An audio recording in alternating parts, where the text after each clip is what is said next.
There's a lot of talk out there about PvE. There's even a mystery product on Flesh and Blood's product release page in Q2 2022 that is in between sets. And we're also looking maybe at Everfest for the introduction of a player versus environment format. So you're not playing against each other, you're playing against the game, the board, the something. And there have been many people since then who have actually created their own variants of this. There's some really cool ones out. There was a awesome, very, very well thought out, very big one over at the Callings. Out here in the States. So today I wanted to share with you the variant that we've been playing out in Colorado. Now, first things first, this is not mine. This is not the one that I've created. This is actually done by my buddy Tim Kim, or Timothy Kimothy as I call him, over at BlessCards. Check out, I think he's mostly on Twitch, but he's busy setting up a store out in Colorado. So he decided, he gave me the blessing, see, BlessCards, blessing, to share this with everybody. And so far, I actually put the document out, and it's got a heck of a lot of traction. So what I wanted to do today wasn't just share rules. I actually wanted to demo this for you. One of the things I really like about this variant is that I could play this alone, and with cards that I have already.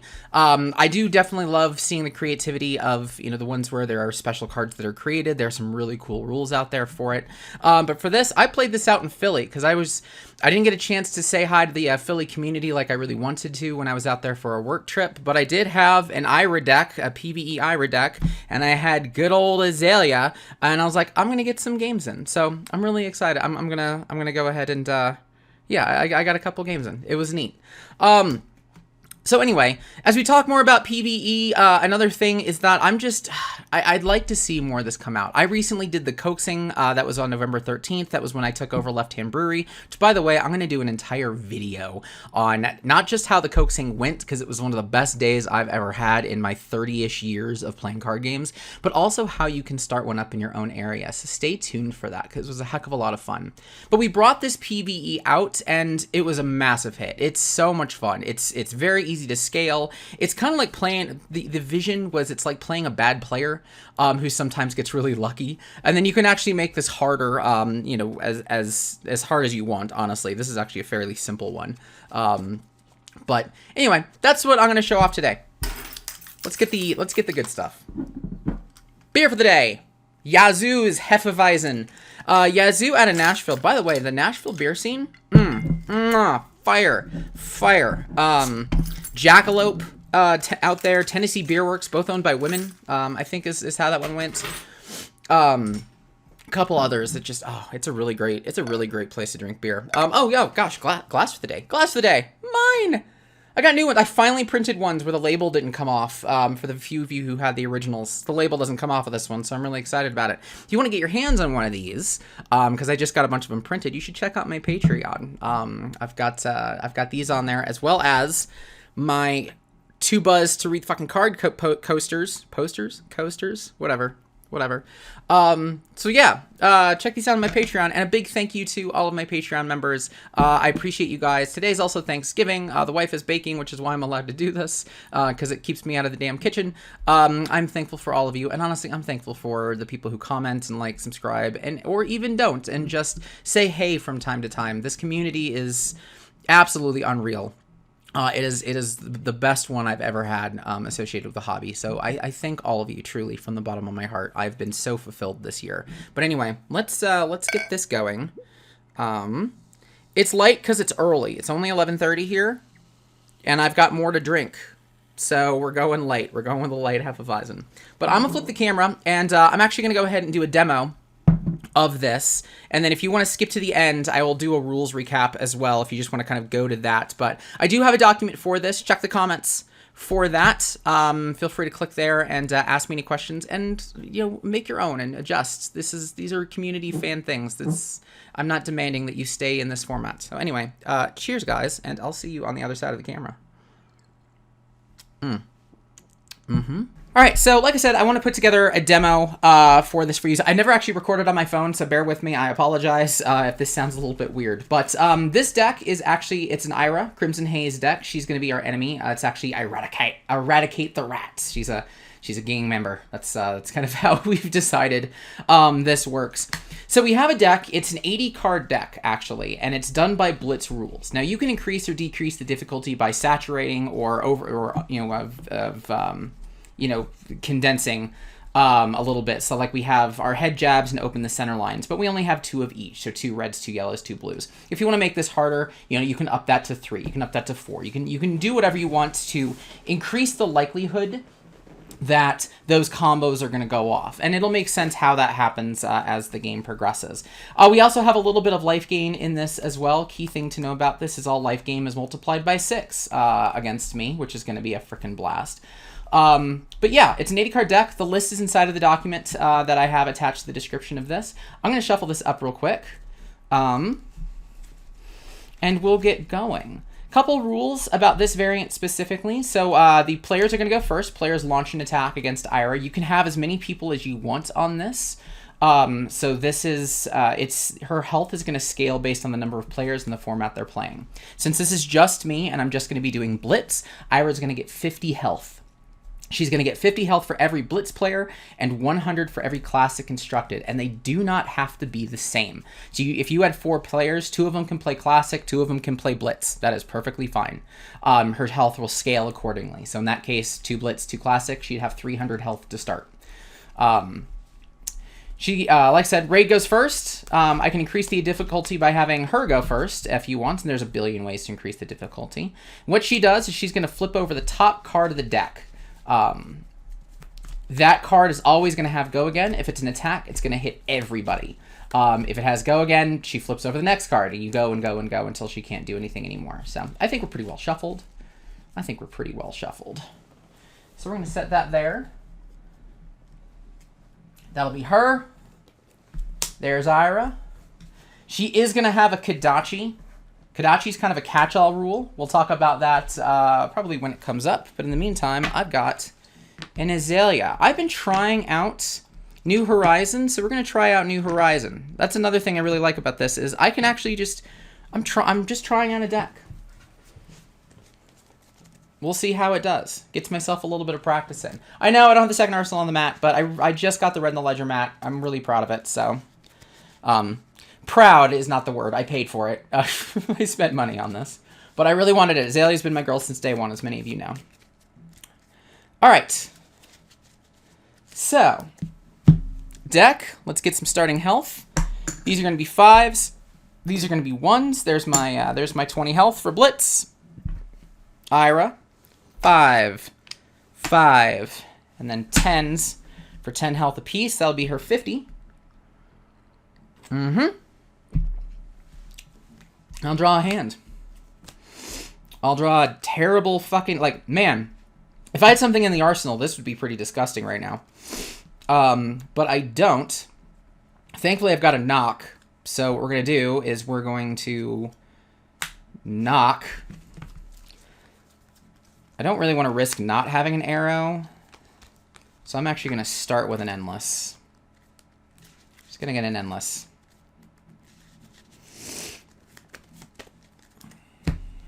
Put an endless on top. I'll go ahead and load in. We will arsenal. Bring in the endless arrow. And I'm just going to get in. I feel like I just get in a cheap shot. I can get extra damage in. We'll seek and destroy, make the arrow +3. I'll swing in for 7. Here's the thing. Ira doesn't block. The enemy does not block. She takes every ounce of damage. That means she also takes every hit effects, all of it. This is a damage race. So she's going to take 7. I'm going to get endless back to hand. That's going to go right in the arsenal. I'll draw up, and that'll end my turn. And I am just apparently in pump mode today, is how today works. Oh, I'm taking my tunic. I know, mistriggers. All right, so it's Ira's turn. Ira always begins the turn with 2 resources. The way that she'll go is she's going to flip over the top card of the deck, like I said. So this is a Torrent of Tempo. It's 1 resource, so she's going to spend 1 resource. If Torrent of Tempo hits, it gains go again. Here's the thing, though. The first card for Ira, the first card for the enemy, always gets go again, even if it normally wouldn't. So I don't really care about this on hit effect. I just care that it's swinging in for 5. I'm not a fan of that at all. I'm going to block for 2, take 3. That's how we'll handle that. Okay, and then she gets go again. Whelming Gust Wave for 0. If Surging Strike was the last, it wasn't, so this is just coming at me for 3. So again, these attacks are affecting everybody. So all of the other players would have to deal with an attack for 5 coming at them, and then everybody would also have to deal with an attack for 3 coming at them. You can, as a partner, block, burn a card out of your hand to go defend your opponent if you think your turn is going to suck. That's perfectly fine. You cannot pay for cards with cards from your hand, though. So you can share defense, but you can't actually share pitch value. So Whelming's coming in for 3. I'm not a fan of that either, so I'm going to block for 2, take 1. Call that a day. That is the end of that. All right. So, my go. Let's not forget my Tunic counter this time. Tunic. I've got an Endless Arrow. I'm going to start with a Rabble. See what we get. Seek and Destroy. So it's coming in for 3. She's just taking 3. Again, there's no blocking for Ira. I'm going to make some change here. So she's down to 40. I feel like I could do better. Like just a big ass attack. So what I'm going to do is I'm going to... Gosh. No, we'll just keep it going. You know, we'll keep it going. I'm just going to swing with the Endless. Hits for 4. Endless back to hand. Endless into the arsenal. I still think I've got a little bit of time. I'll draw myself back up. There we go. Oh gosh, I took 1 extra. I'm sorry. I forgot. Ira. So the Gust Wave actually hit for 4. Let's be fair. I take 1 more. Oops. Alright, so I'm down to 15. I've drawn up. I cannot seem to find arrows for the life of me. Ira gets her second resource back. Flips over and open the center. 5 with go again. Gosh, she keeps hitting the damn 5s. That I don't like. I'm going to block for 3. Take 2. Has go again no matter what. And she'll flip over a Sigil. Alright. So, Sigil is life gain. In this version, in this variant, let me flip this. In this variant, for the first player, all life gain is increased by 6 times. It is multiplied by 6. So this is a blue Sigil of Solace. She's going to gain 6. So she's up to 42. If there were multiple players, she would gain 6 life plus 2 times more for every other person. So it's a 6 times multiplier. Add 2 to that multiplier for every other player. So if there were 2 people, she would be 6 plus the other person would add 2. So it would be 8 times. 4 people would be 12 times multiplier. 6 plus 2 plus 2 plus 2. But that ends her turn. The fact that it's an instant doesn't mean anything here. We don't really care. Action points, as far as this PvE is resolved, or is concerned, is resolve or flip over and play the next card. So in this case, open the center is the action point. It gets go again. Go again resolves as flip over and play the next card, if able. If this were reversed, if Sigil of Solace came first, this would get go again by default. So she would be able to flip over Sigil of Solace. It would get go again as part of the Ira ability, as part of the PvE ability, and then she'd launch right into and open the center. If this had go again, you'd keep going and going and going. It would just be bad. It would just be bad. But anyway, that's her turn. She gained some health. She hit me for 2. All right. I'm going to get my Tunic. Tunic's up. I need to get some damn damage in.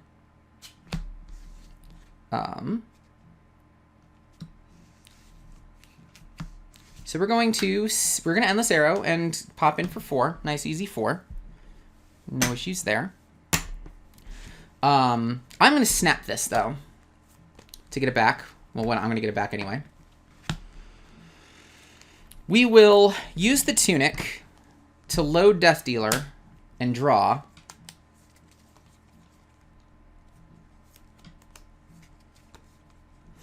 I'm going to Memorial Ground. Sleep Dart on top.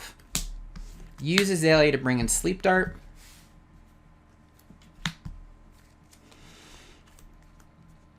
We'll take aim. Screw it. Let's just go big. Seek and destroy. I'll pitch 3 to Sleep Dart for 5, 8, 11. And Ira's asleep, so she's going to lose her her second ability there. Take it. Draw up. There we go. There's arrows and things. That is a better approach here. But let's see what she does. It's 12 to 27, I see. So Ira goes. Flips over a flying kick for 2. Or uses 2 resources, sorry. She's swinging at me for 4. I feel like I can have a really big turn if I can just take this all. So I'm going to take all of this. That's what I'm feeling right now. I'm going to take all of this. I'm also going to risk right now that the next card is something she can't pay for. Right now, she spent 2 of her resources. If she flips over her next card, because this gets to go again no matter what, as the first card played, if the next card is a 1 or greater as far as its cost, it just fizzles. It just dies. It's Nimbleism. That's not good. So 0 cost. Next attack's gonna get +1. Has go again. I'm really hoping this isn't like a head jab. I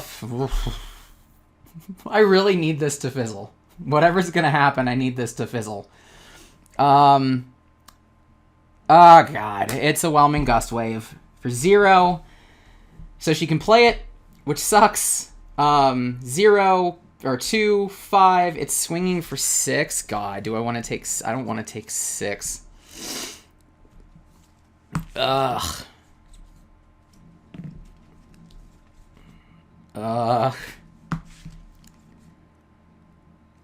You know what? It's a race. I'm gonna take 6.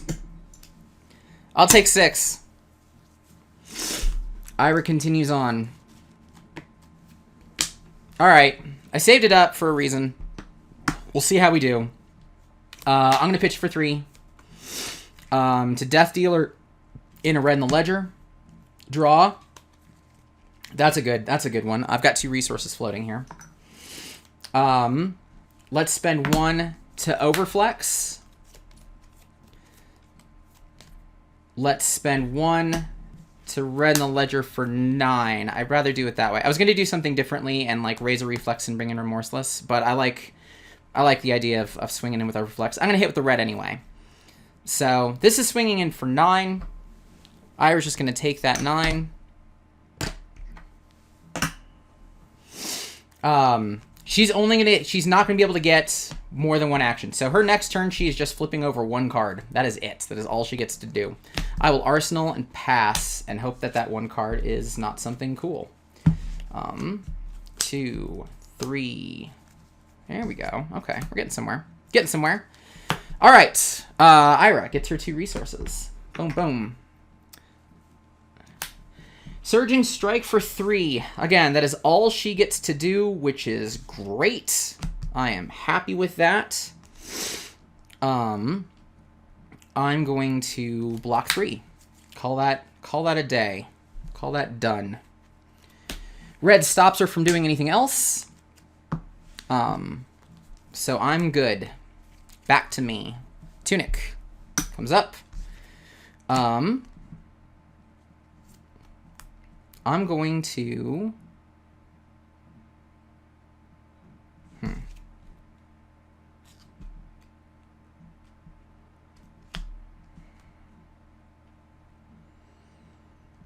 I'd rather get the... I'm looking at the Razor. That's what's happening, as I'm looking at the Razor. If I pitch Razor, I actually would not even have the resources to do anything else, even that Sleep Dart. So there's literally no point in it. So I'm going to just take aim. I'll pitch... I'm going to pitch the Sleep Dart. I still kind of... Well, no, I lied. That's a lie. I'm going to pitch for 2. Pitch for 2. Take aim. Pitch to throw in a Remorseless at her. It's going to hit her for 7. She's taken 7. Down to 11. 11 to 3. Her cards are going to cost her a life, which I really care about. I'm a big fan of that. I will Arsenal this. Pass over to her. 2, 3, 4. Really would have liked to take. That's fine. I've got Bolton. I've got Sleep Dart. I should be able to kill her, assuming that she doesn't have a nutsy turn that doesn't kill her. Soul Bleed Strike for 0. If it hits against Go Again, it gets Go Again no matter what. She is taking a damage for that because I Remorselessed her. So there is that at least. I can at least feel good with that. Let's make change. But it is hitting for 4. I am going to have to block this quite a bit. Well, not quite a bit. We'll block 3. And I'll take 1. Hope for the best. She has not spent any resources, so... Leg taps. Spends 1. Hits for 4 with Go Again. This stopped being cool, guys. Actually hits for 5 with Go Again, which is even worse.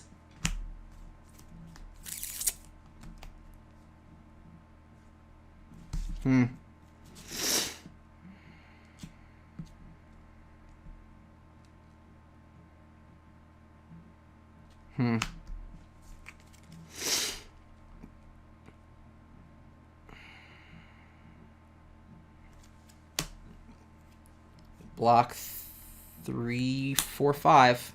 Gotta block it all. Blocking it all. Has Go Again. So she'll flip. It's another Soul Bead Strike for 0. I've gotta block the 2. Don't get a choice here. It does not hit, so it does not get Go Again. Thank God. That crap needed to end. And that's turn. Phew. Barely survived. Now, since I don't know if it's going to come up, let's talk about another rule here. Let's put this back for just a sec. Let's say that what she flipped over instead cost 2. So Ira flips over like a surging strike or something. Since she can't pay for it, but she still has 1 resource, instead she would actually swing with the Kodachi. That's kind of what the Kodachi rule is. It's like I said, it's her fail-safe. If she had 1 resource, but she flips over something she can't pay for, Kodachi.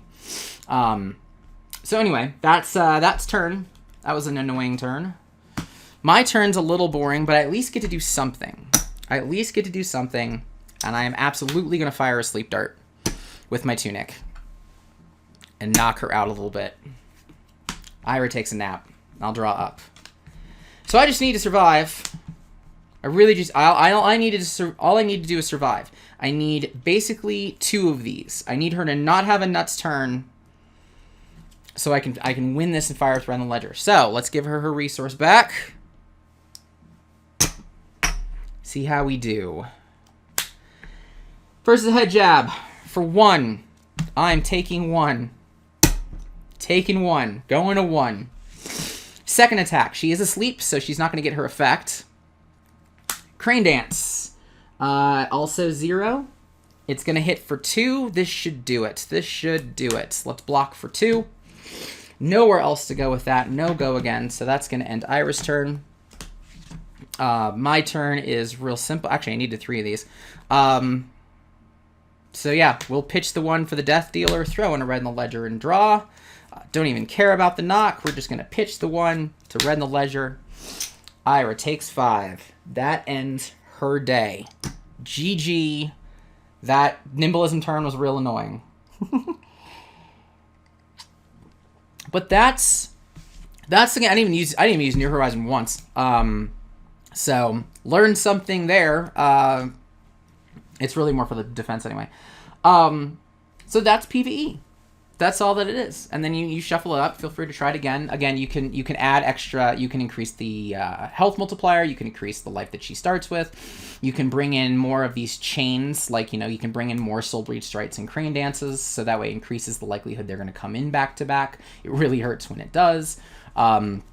Stuff like that. There are a couple other rules that we didn't end up going over. I'm just going to go ahead and say, feel free to use the document for stuff like that. We've got you covered there.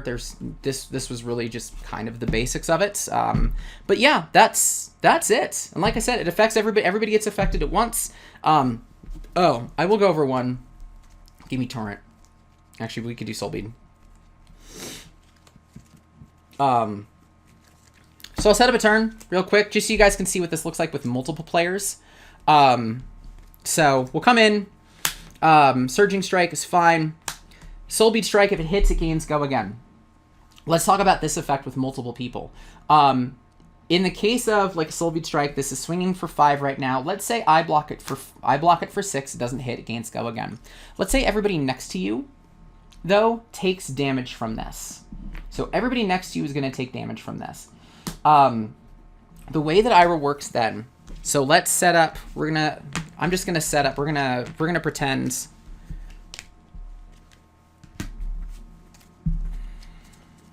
We're gonna pretend that these are heroes.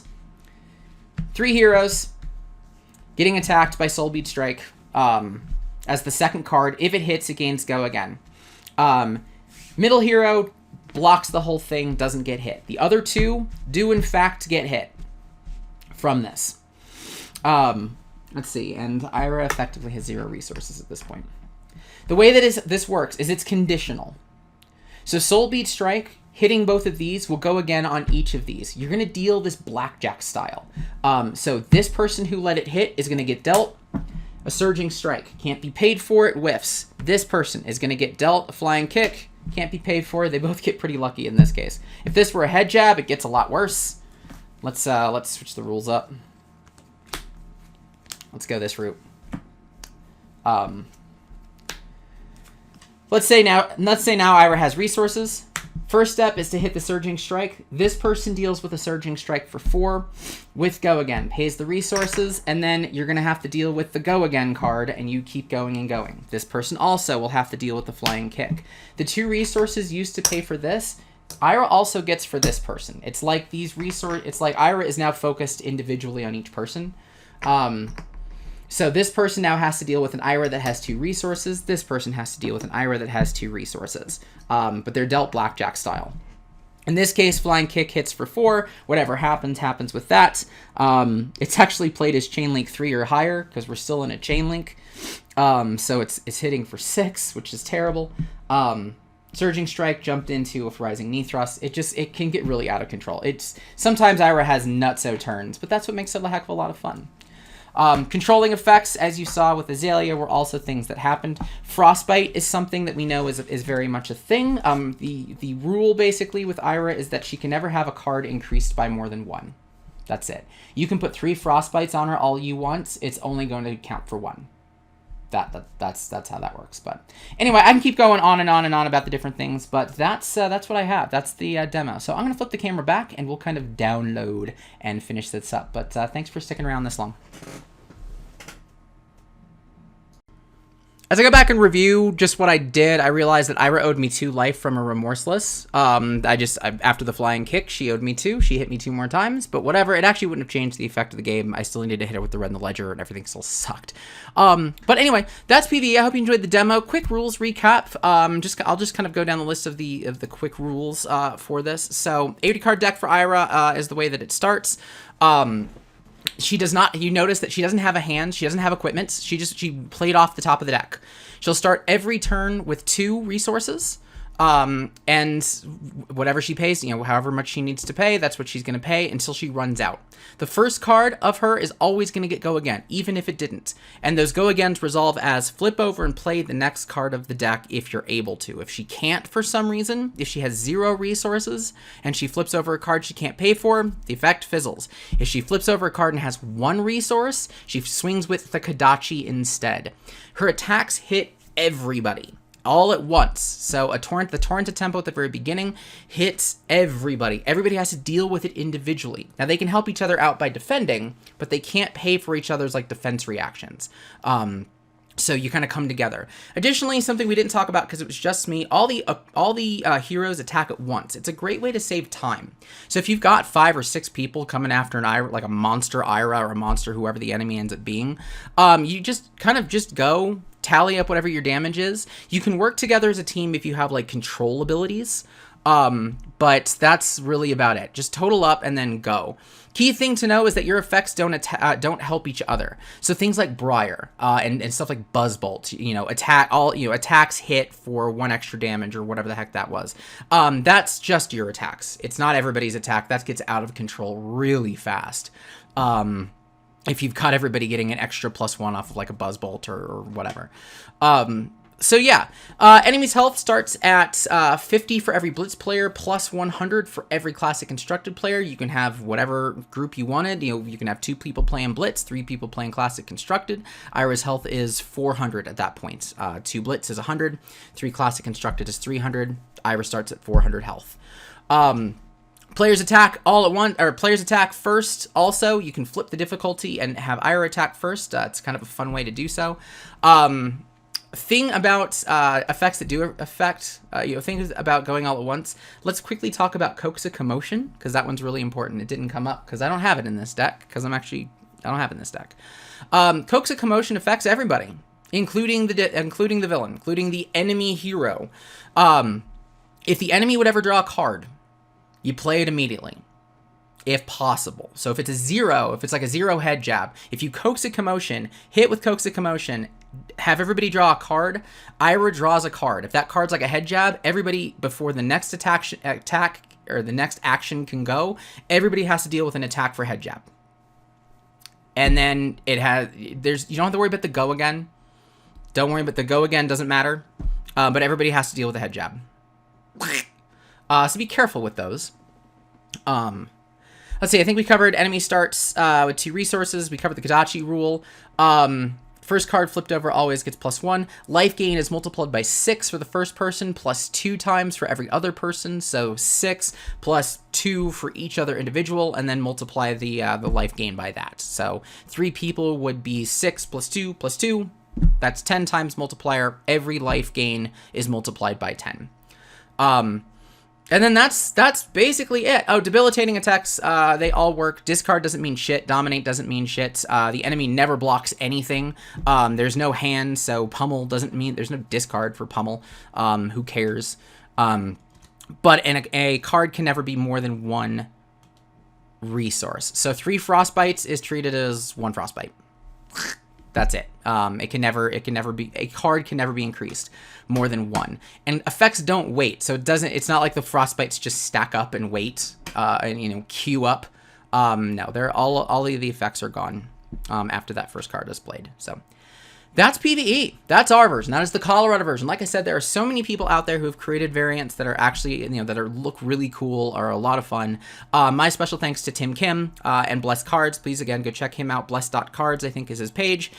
He's also got a Twitch. I think he's got a YouTube as well. Great variant. He's spent a lot of time on this, and it's a heck of a lot of fun. So that's what I have for you. Feel free if you've tried your own, or if you want to chat about some ideas for other villains. I've been thinking about a Bravo where he actually just keeps his resources over time. So he actually does build up to the insane attack. And in the meantime, all of his auras play for free. I think that'd be pretty cool. So it just gets real bad. It can get real bad real fast. I think it'd be fun, but it is a lot of fun to think of the other heroes. But this has gone on for over a half hour, I think, at this point. So I am going to bid you all adieu. I hope you have a wonderful holiday, and cheers, guys. Look forward to hearing from you guys in the comments about your PvE experience. Till next time, where we talk about the coaxing. I promise that one's coming.